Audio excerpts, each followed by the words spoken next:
Good morning. I've had a hell of a time getting these videos uploaded. This is kind of a weird angle. My phone just, it won't upload sometimes, and now I've kept recording, and I've had to delete a few now because I'm out of space in my goddamn phone. So here we go. Another morning of NPR News. It is a cloudy Monday morning here in Minneapolis, and here we go. Tight end Ben Uticht, who retired early because of injuries. Interesting story about that. 64 degrees in the Twin Cities. Rain is likely. Today's high about 72 degrees.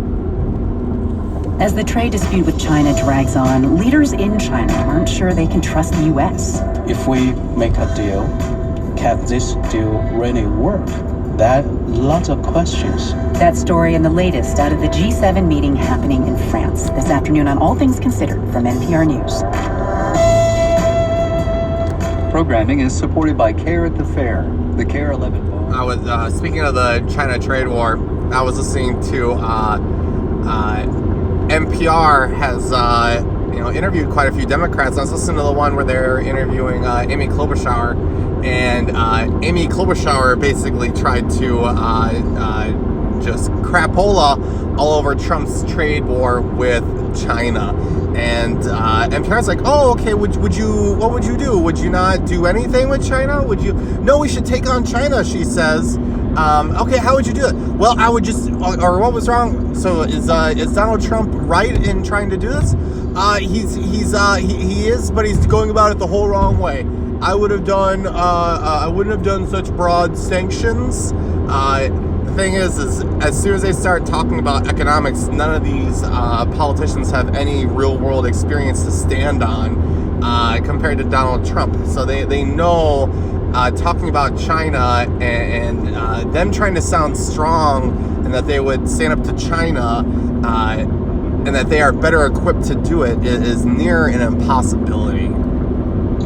It was stunning. I wrote a story last week, in fact, because now Andrew Luck has not been practicing for the last 3 weeks because he's been dealing with this lower leg injury on his left leg, sort of a mysterious issue that they couldn't solve, and the pain just kind of lingering. So I wrote a story last week as the season's obviously approaching. We're sort of wondering what are his chances of playing, and I interviewed players and coaches about how he's been very involved in the preparation behind the scenes, in the team's walkthrough practices, which is sort of walking through their plays, and every morning they do that, which is important. It's an important part of their preparation. Sure. He's been involved in that.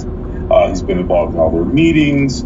He's rehabbing the injury. So no hint of this. Yeah, and so that's what it was, sort of this juxtaposition of this guy who behind the scenes is doing everything he can to try to get back to play, and then yet I think apparently now alternatively in one part of his mind also realizing that I can't do this anymore. So it was very shocking. This is a time in the league where, you've heard from some players talking more and more about the risks they think about, brain injury, otherwise. And then here you have Luck, who could have had some years left, retiring early. I mean, what, if anything, does this tell us about the NFL right now? Well, so as it relates to that, this is interesting. I think this is an Andrew Luck decision as opposed to a decision that reflects on the game itself. Now, it does remind us, hey, this game takes a lot out of you. There's no question about it. That is true and will always be true. But Andrew Luck is a different sort of guy. I think a lot of NFL players grew up dreaming of and making it their life's goal to make it to the NFL. And that was not Andrew Luck. He comes from a different background, grew up in Europe for a large part of his childhood, his father being involved in the sports business industry and leading NFL Europe years ago. So he went to Stanford and majored in architecture and has just a amazingly varied set of interests. I think he was just really good at football, and it just happened. And so, now that this has happened to him, his reasons for playing the game, they're just no longer there anymore. And I think that is what has led him to this. His reason for playing the game was he enjoyed it, he loved it. He never did it for the money, never did it for the fame. Yeah, and when that's the case, if you have those injuries, I mean, it's probably just not fun. anymore at all. Stephen Holder is a senior writer for The Athletic. He covers the Indianapolis Colts, who are dealing with the sudden announcement by quarterback Andrew Luck that he is retiring just before the season starting. Thanks so much, Stephen. Hey, thanks for having me. And this is Morning Edition from NPR News. I'm David Green. And I'm Noel King. And I'm Kathy Worzer. Support for weather reporting. It does seem that more football players are retiring early. I think that's probably in conjunction with a lot of the focus on concussions that have been occurring recently. Football is a tough sport, and if you do it for a long time, you're not going to remember your name when you're 80. Take to the State Fair today if you plan to go out. Joining us with a look at the forecast is Bill Anderson. How are you this morning, Bill? Oh, great. How about you, Kathy? So far, so good. Thank you. Yeah, we've got a little cold front approaching from the Dakotas. It gave us a little feeling for that yesterday with some skin. Minnesota State Fair is going on right now, so just some local coverage there. Bernie Sanders was at the Minnesota State Fair the other day. Keith Ellison helped introduce him. Keith Ellison is our acting attorney general. He is someone that has praised Antifa publicly. It's an absolute shame. These Democrats, they outright support criminals. Cardi B has done so many pieces with Bernie Sanders, fake interviews where she asks some questions and things like that. Cardi B is a criminal, regardless of whether or not you like her as a person, if you think she's funny, if you think she's a good rapper. She admitted to drugging men and robbing them, and all the Democrats are looking at it as, it's a black woman, and I can have her show her endorsement of me. That's what I want. Keith Ellison actively supporting anti-fascist Antifa, violent criminal organization. It's an absolute. I think it's absolutely hilarious. It's like Ronald Reagan endorsing the mafia. Impressive. They are. The cold front is attached to a low-pressure center in Canada, and that is going to deepen as we get into tonight and tomorrow. And as it deepens, it's going to pick up the wind behind it. So a strong westerly wind tomorrow is going to blow across Minnesota, and that's going to bring temperatures from mid-60s to about 70, which is well below normal for this time of the year, and then probably falling during the afternoon as that cool air blows in. But the spin around the low is also going to kick off just a few widely scattered showers during daytime hours tomorrow, Kathy. And then the rest of the week? Rest of the week looks good. Wednesday through Saturday should be a dry period for the most part. Cool day on Wednesday, warming to near normal temperatures on Thursday as another front goes by, setting us up for a little bit cooler from Friday and on into the weekend. Yeah. All right, Bill. Have a good day. Thanks. It's fall now in Minnesota, just so you know. So if you live south of me, which you probably do, it's coming for you. Addressing the legal needs of food. Market to table. I literally have been wearing jeans and a long sleeve shirt once the sun goes down. It's that cold now in Minnesota.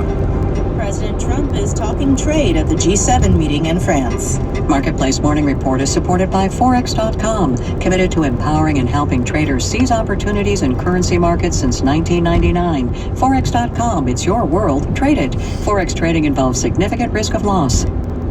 In Washington, I'm Kimberly Adams, in for David Brancaccio. President Trump tried to sound optimistic about trade talks with China as he finished up meetings with foreign leaders at the Group of Seven meeting. The president says Chinese negotiators called their American counterparts twice over the weekend, but the Chinese Foreign Ministry says it's not aware of any such calls.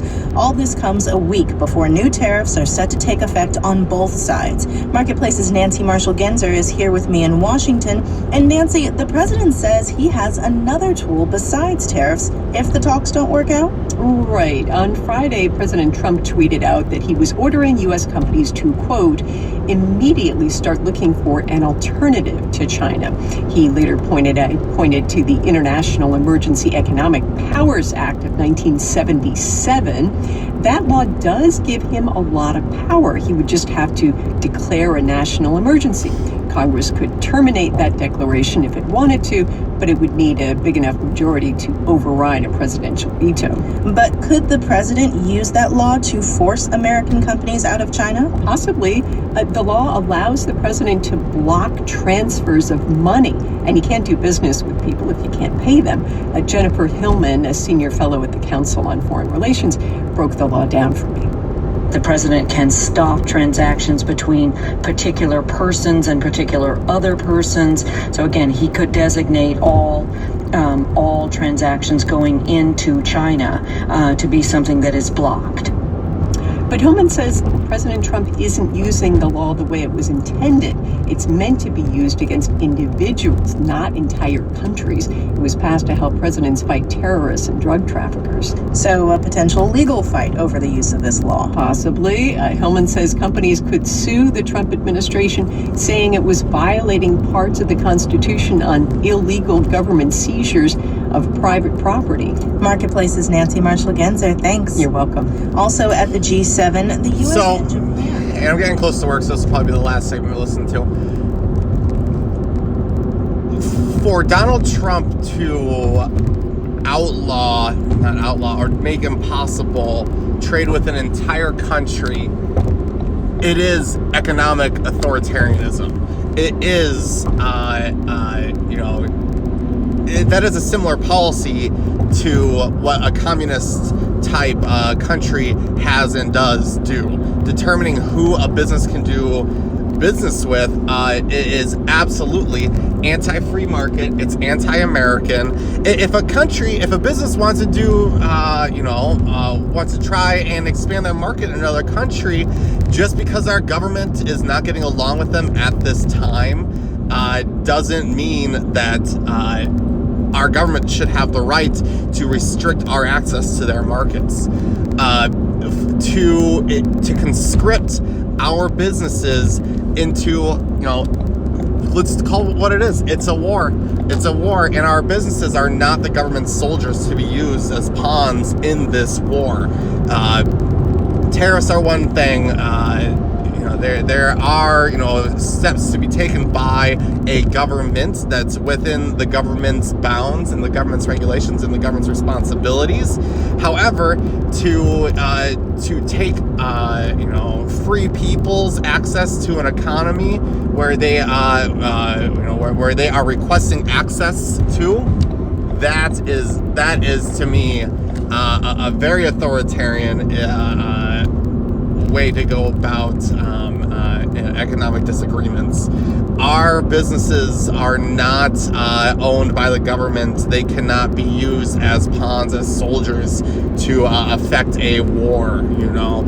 It's one thing for the Trump administration to block Huawei from working within the United States because Huawei is a Chinese company. However, we are not Chinese. We are a free and capitalist society.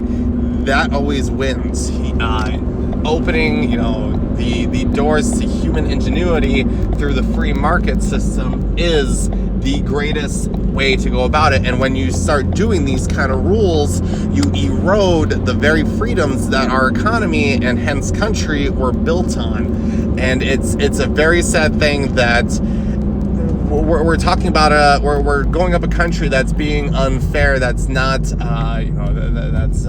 that's treating us unfairly, and to use their techniques and their practices is to kind of call the kettle black, is kind of how I see it, guys. Very much appreciate you guys following me to work today. I am just about there. Not even 8 o'clock yet, so I am early. Pretty darn happy about that. Mondays are a shit show in my office, so it's a lot of fun.